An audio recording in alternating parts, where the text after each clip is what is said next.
Mambo yote tunayoona na yasiyoonekana ni matokeo ya mkono wa Bwana. Kazi tulizonazo, ndoa tulizonazo, huduma tulizonazo, biashara tulizonazo, chochote kile tulichonacho ni matokeo ya mkono wa Mungu. Ina maana mwanadamu anayebeba shukrani anatambua mkono wa Mungu kwenye maisha yake. Kitabu cha Yeremia ile sura ya 30 na mstari wa 19. Tena kwao itasikiwa shukrani,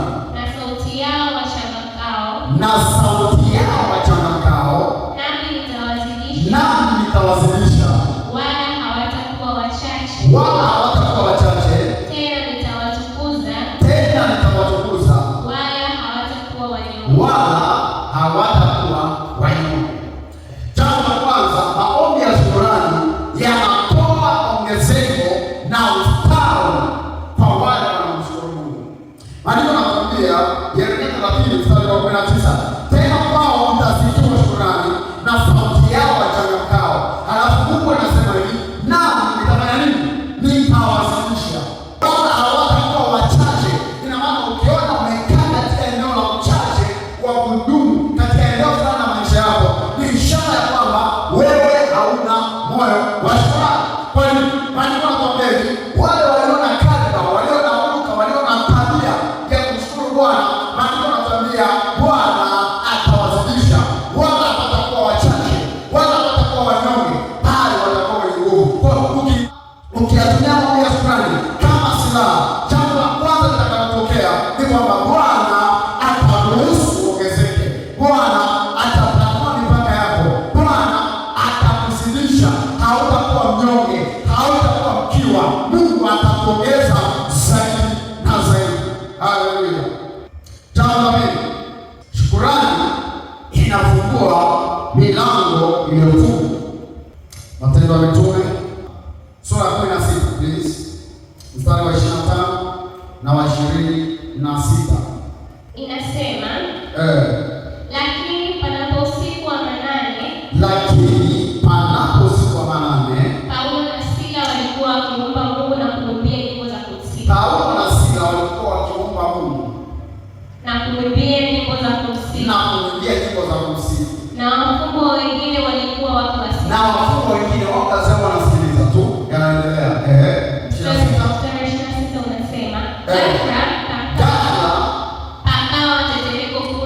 pakawa tetemeko kuu la nchi, hata misingi ya gereza ikatikisika. Na mara hiyo milango ikafanya nini? Ikafunguka, na vifungo vya wote vikalegezwa. Ina maana maombi ya shukrani yanaruhusu minyororo, vifungo, kuta, chochote kile kinachokuzuia kifunguke. Maandiko yanatuambia wazi kabisa, walikuwapo usiku, majira ya usiku, Paulo na Sila walikuwa wanaeleza, kuta zinawazunguka, hawana tumaini, hawana cha kufanya, lakini wakaikumbuka hii siri ya kwamba katika kumsifu na kumshukuru Bwana inaweza kusaidia. Wakaanza maombi ya shukrani, wakaanza kumsifu Bwana. Maandiko yanasema ghafla pakawa tetemeko kuu la nchi, hata misingi ya gereza ikatikisika, na mara hiyo milango ikafunguka na vifungo vya wote vikalegezwa. Sio tu Paulo na Sila peke yake, na wafungwa wengine waliokuwa katika ile gereza, vifungo vyao vikafanya nini? Sina uhakika sana kama wale wafungwa wengine waliona Paulo na Sila walitoka gerezani, halafu wao wakabaki gerezani. Inawezekana kabisa walipoona wanaesema, walipoona wanaondoka, na wao wakaamua kuondoka nao. Hii kwa sababu ya hawa wanaume wawili, Paulo na Sila,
miguuni na mikononi, na uso wake amefungwa leso. Naye Yesu akawaambia, mfungueni, mkamwache aende zake. Ukiwa na moyo wa shukrani, jambo mojawapo linaweza kutokea ni kutengeneza mazingira ya muujiza kutokea. Lazaro alikuwa amekufa, akafuata Yesu. Alipopata Yesu, tusoma kitabu cha Yohana ile sura 11 mstari wa 40 hadi 44, alipofuatwa Yesu kwamba Lazaro rafiki yako amekufa, naomba ukamfufue. Kwa lile jiwe, Yesu akainua macho yake juu. Alipoinua macho yake juu, hakusema kwamba naomba Lazaro ufufuka. Hapana, alianza kwa kumshukuru Mungu. Na ndiko anasema hivi, alianza kwa kumshukuru Mungu Baba na kushukuru kwa kuwa unanisikia na ulikuwa ukinisikia. Ukitaka kutengeneza mazingira ya muujiza kutokea, kabla ya muujiza kutokea, kinachoanza ni moyo wa shukrani. Unataka Mungu akuinue katika uchungu ulionao, unaanza kwa kumshukuru Mungu kwa hali ya uchungu ulionao. Unataka Mungu abadilishe historia yako, anza kumshukuru Mungu kwa hali ulionayo hivi sasa. Ukianza kumshukuru Mungu, unatengeneza, you create atmosphere for miracle to happen. Ina maana Yesu akaanza kwa kumshukuru Mungu. Alimshukuru Mungu mstari wa 43 akasema, Lazaro njoo nje. Ina maana Yesu hakuanza kwa kusema Lazaro njoo nje. Alianza kwa kusema Baba, ninafanya nini? Ninakushukuru. Watu wa Mungu, jambo lolote lile ukitaka uone muujiza Mungu akitenda, anza kwa moyo wa shukrani. Baba, nakushukuru kwa ajili ya kazi uliyonipa. Ninakuamini utanipa nyingine kubwa zaidi. Nakuamini kwa ndoa hiyo uliyonipa sasa. Mungu, naamini ya kwamba utanipa ustawi katika ndoa yangu. Nakushukuru kwa sababu Mungu, mpaka sasa hivi sijapata mwenza maisha yangu, lakini ninakuamini 100% ya kwamba Bwana utanikumbuka na kunisaidia. Maombi ya shukrani yanakujenga wewe mwombaji. Maombi ya shukrani au moyo wa shukrani unakujenga wewe mwombaji. Sasa wana Luka 17:17. Yesu akajibu akanena, hawakutakaswa wote 10? Ndio. Wale 9 wa wapi? Ina maana Mungu au Yesu mwenyewe anawauliza ya kwamba hawakutakaswa wote 10, wao wake au wengine. Ina maana ni desire au ni shauku ya Mungu kwamba kila mwanadamu aweze kubeba moyo wa shukrani. Ukiwa na moyo wa shukrani, Mungu anakutendea zaidi ya maombi uliyoyaomba, zaidi ya fahamu zako, zaidi ya fikra zako. Kwa nini? Umebeba moyo wa shukrani. Wakolosai ile sura 3 mstari wa 16 hadi 17. Na kila mfanyalo kwa neno au kwa tendo, fanyeni yote katika jina la Bwana Yesu. Fanyeni yote katika jina la Bwana Yesu, mkimshukuru Mungu Baba kwa yeye. Mkimshukuru Mungu Baba kwa yeye.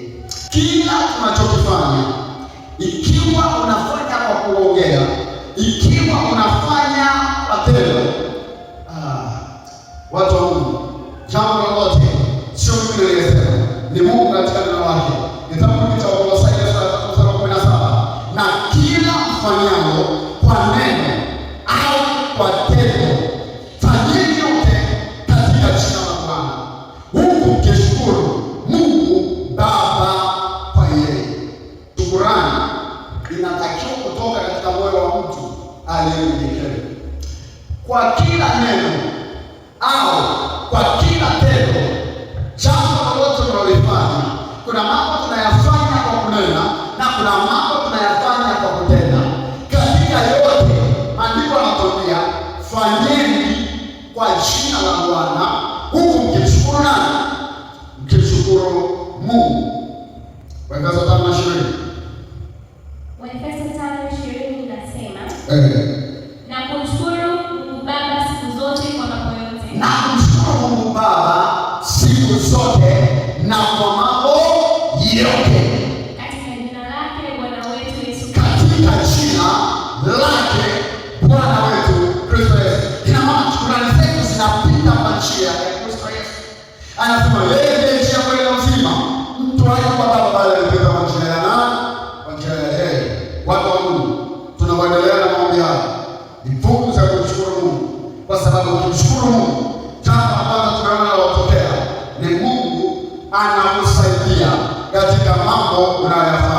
na hivyo unaleta ongezeko na ustawi. Jambo la pili, kufunguliwa kwa milango imefungwa. Jambo la tatu, miujiza kutokea. Jambo la nne, kujengeka ndani ya nafsi na moyo wa mtu anayemshukuru Mungu. Jambo lolote tunalolifanya, ikiwa ni kwa neno au ni kwa tendo, lifanyeni kwa njia ya Kristo Yesu, lakini mkimshukuru Mungu kwa njia ya Bwana wetu Yesu Kristo.